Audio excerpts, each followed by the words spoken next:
सभी विद्यार्थियों का इस YouTube चैनल भोज एकेडमी में स्वागत है। आज के वीडियो में हम लेकर के आए हैं कक्षा 10वीं के लिए 1 अंक वाले क्वेश्चन आंसर, जो कि आपके 32 नंबर के न्यू टाइप वाले प्रश्न उत्तर आने वाले हैं। तो आज देखिए उनके बारे में। तो अध्याय 1, यूरोप में राष्ट्रवाद का उदय से देखिए, फ्रेडरिक सार्यू कहाँ के कलाकार थे? तो यह फ्रांस के कलाकार थे। विश्वकोश नामक ग्रंथ की रचना किसने की थी? तो दित्रो ने की थी। जर्मन के एकीकरण की आधारशिला किसने तैयार की? तो नेपोलियन बोनापार्ट ने तैयार की थी। राष्ट्रवाद को चित्रों के माध्यम से दर्शाने वाले कौन थे? तो राष्ट्रवाद को चित्रों के माध्यम से दर्शाने वाले फ्रेडरिक सार्यू थे। निम्नलिखित में से किस देश को सभ्यता का पालना कहा जाता है? तो यूनान को सभ्यता का पालना कहा जाता है। 1832 में कुस्तुंतुनिया की संधि ने किस राष्ट्र की स्वतंत्रता को मान्यता दी? तो यह था यूनान की स्वतंत्रता। फिर देखिए कि मिटरनेक ने किसको सामाजिक व्यवस्था का सबसे खतरनाक दुश्मन माना है? तो मैस्तिनी को सबसे खतरनाक दुश्मन माना है।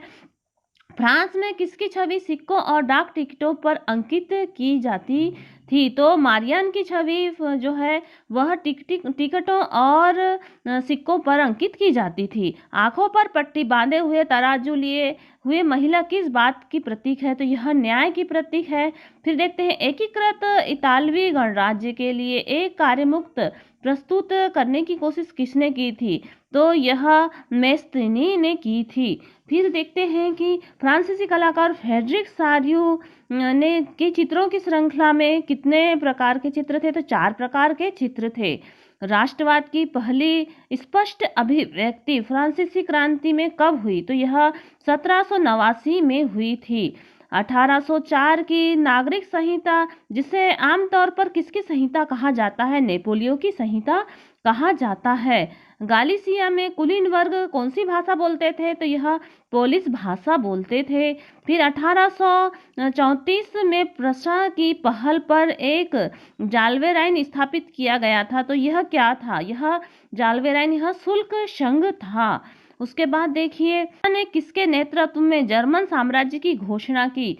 तो काइंजर के नेतृत्व में जर्मन साम्राज्य की घोषणा की। फिर देखिए कि 1901 में आयरलैंड को बलपूर्वक किस देश में शामिल किया गया था? तो यूनाइटेड किंगडम में शामिल किया गया था। 1871 के बाद यूरोप में गंभीर राष्ट्रवादी तनाव का स्रोत कौन सा था? तो यह गंभीर राष्ट्रवादी तनाव का स्रोत बाल्कन था। उसके बाद में हम देखते हैं, नेपोलियो की हार कब हुई थी? तो नेपोलियो की हार 1815 में हुई। और यूरोप की रचना किसने की थी? तो यंग यूरोप की रचना बर्न ने की है। और यंग इटली की रचना किसने की? तो मार्सेई ने यंग इटली की रचना की थी। उसके बाद देखते हैं, स्टेट जनरल का नाम बदल करके क्या रखा गया? नेशनल असेंबली रखा गया था। नेपोलियो ने इटली पर हमला कब किया? नेपोलियो ने इटली पर हमला 1797 में किया। उसके बाद देखिए कि नेपोलियो ने प्रशासनिक कदमों से अनगिनत छोटे प्रदेशों से कितने राज्यों को एक महासंघ बनाया था? तो 29 राज्यों का एक महासंघ बनाया था। अर्थशास्त्र के प्रोफेसर फ्रेडरिक लिस्ट किस देश के थे? तो यह जर्मनी के थे। जब फ्रांस छींकता है तो बाकी यूरोप को सर्दी जुकाम हो जाता है, यह टिप्पणी किसने की थी? तो यह टिप्पणी मेटरनिख ने की थी। लॉर्ड वायरन कौन थे? तो लॉर्ड वायरन एक अंग्रेज थे। 18 मई 1848 को फ्रैंकफर्ट संसद कहाँ आयोजित हुई थी? तो सेंट पॉल चर्च में आयोजित हुई थी। 1861 में किसको एकीकृत इटली का राजा घोषित किया गया? एकीकृत इटली का राजा एम्यूनेल द्वितीय को घोषित किया गया। मारियन की प्रतिमा कहाँ लगाई गई थी? तो मारियन की प्रतिमा सार्वजनिक चौकों पर लगाई गई थी। इसके बाद में हम अगला प्रश्न देखते हैं, भारत में राष्ट्रवाद। तो इस अध्याय से भी आपको 2 प्रश्न जो है न्यू टाइप वाले या ऑप्शनल क्वेश्चन वाले पूछेगा। तो देखिए कि गांधी जी दक्षिण अफ्रीका से भारत कब लौटे थे? तो जनवरी 1915 में भारत लौटे थे। देखिए, दक्षिण अफ्रीका में नस्ल भेदी सरकार से लोहा लेने के लिए गांधी जी ने कौन सी पद्धति अपनाई? तो सत्याग्रह की पद्धति अपनाई। गांधी जी ने साबरमती आश्रम की स्थापना कब की? उन्होंने 1916 में साबरमती आश्रम की स्थापना की। गांधी जी ने खिलाफत आंदोलन का समर्थन क्यों किया? क्योंकि गांधी जी अंग्रेजों के विरुद्ध मुसलमानों का समर्थन चाहते थे। रोलेट एक्ट का उद्देश्य क्या था? तो सभी हड़तालों को गैर कानूनी घोषित करना, आंदोलनकारियों का दमन करना, सभी के मध्य समानता स्थापित करना रोलेट एक्ट का उद्देश्य था। उसके गांधी जी के नेतृत्व में असहयोग कार्यक्रम कब अपनाया गया? तो यह 1920 में अपनाया गया। दिसंबर 1929 में हुए लाहौर अधिवेशन के अध्यक्ष कौन थे? तो पंडित जवाहरलाल नेहरू थे। किस स्थान पर महात्मा गांधी द्वारा आयोजित नमक मार्च समाप्त किया गया? तो दांडी में समाप्त किया गया।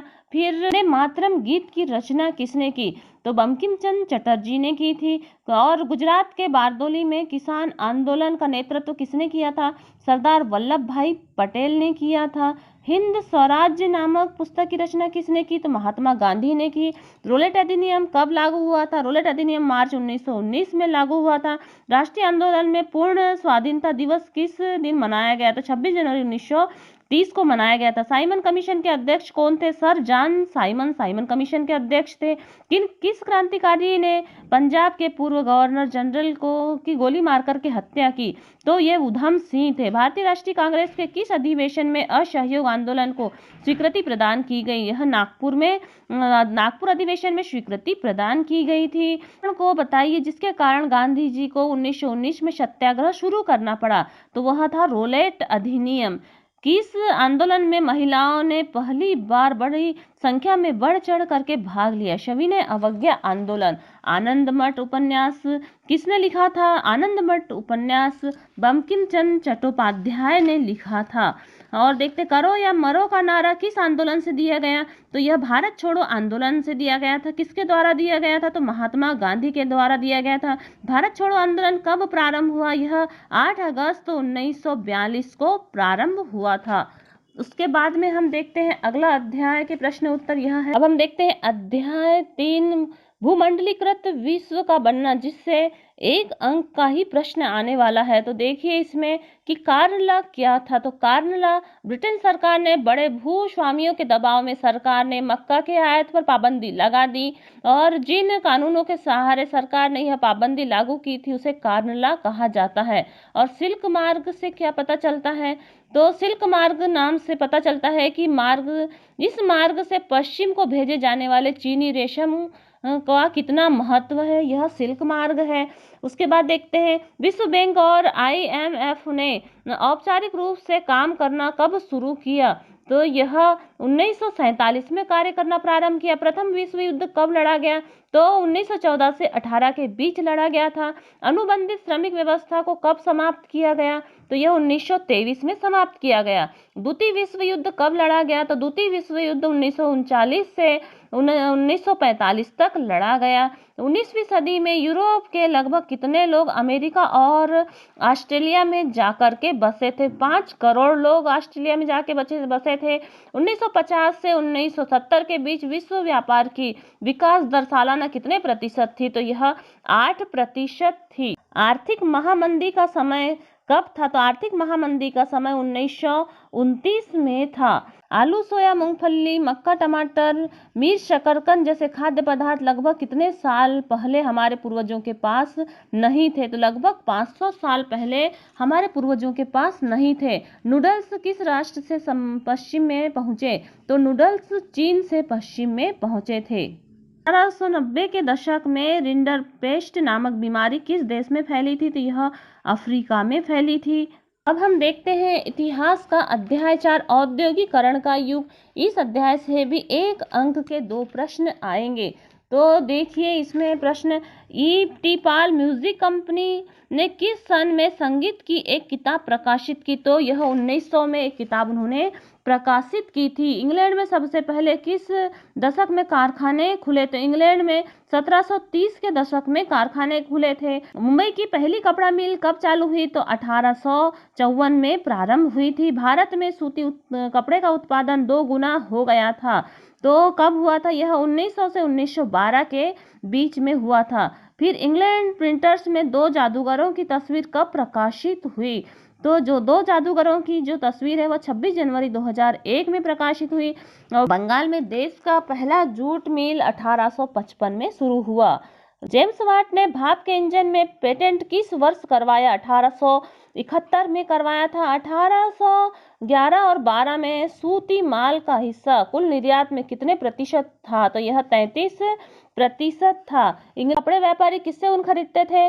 तो स्टेपर्स से खरीदते थे। और कपास को किस युग का प्रतीक माना गया है? तो कपास को नए युग का प्रतीक माना गया है। और जेम्स वाट ने किसके द्वारा बनाए गए भाप के इंजन में सुधार किया? तो न्यूकार्मेन के द्वारा बनाए गए भाप के इंजन में सुधार किया। 1772 में ईस्ट इंडिया कंपनी के किस अफसर ने कहा था कि भारतीय कपड़ों की मांग कभी कम नहीं हो सकती? हेनरी पतुलो ने कहा था। मुंबई में पहली मिल 1854 में प्रारंभ हुई। उद्योगपति नए मजदूरों की भर्ती के लिए किसे रखते थे? तो जाबर को रखते थे। निर्माताओं के विज्ञापन में कौन सा संदेश साफ दिखाई देता है? तो राष्ट्रवाद का संदेश साफ दिखाई देता है।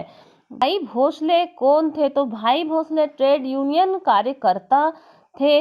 1860 के दशक में कानपुर में कौन सी मिल खोली गई? तो यह एल्गिन मिल खोली गई थी। 1900 में किस म्यूजिक कंपनी ने संगीत की किताब प्रकाशित की? तो ईटी पाल म्यूजिक कंपनी ने संगीत की किताब प्रकाशित की।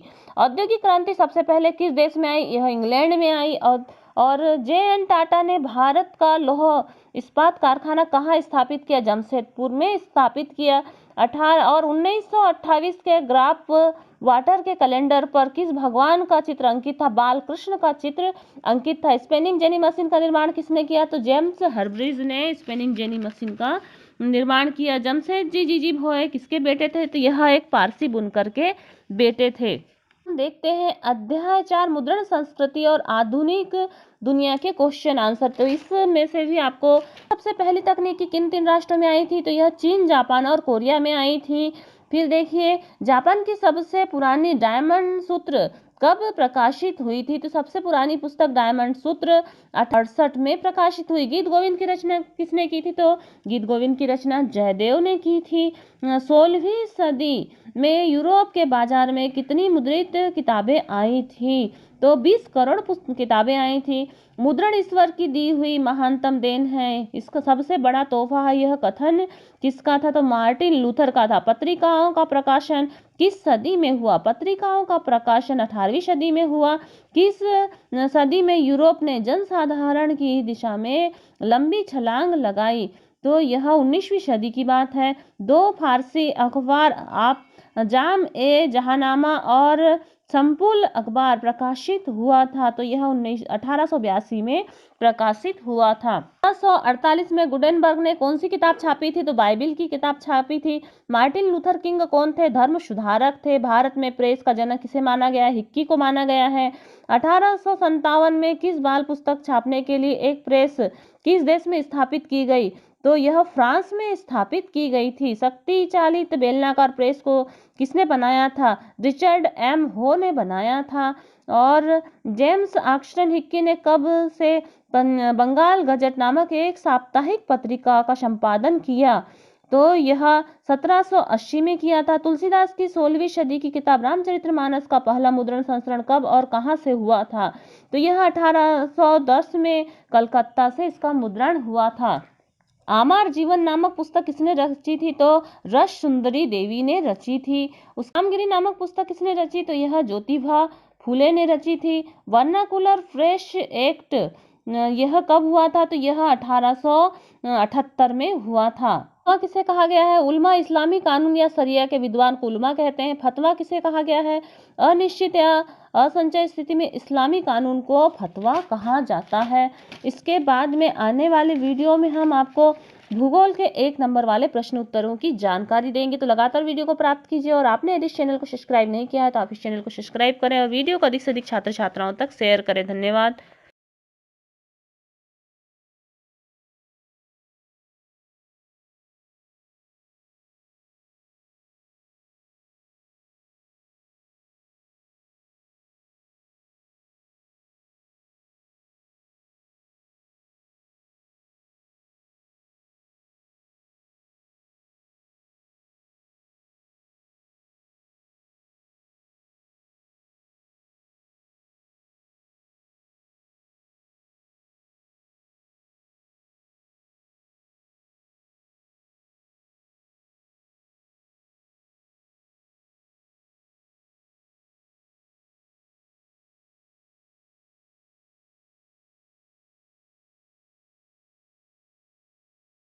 मुद्रण की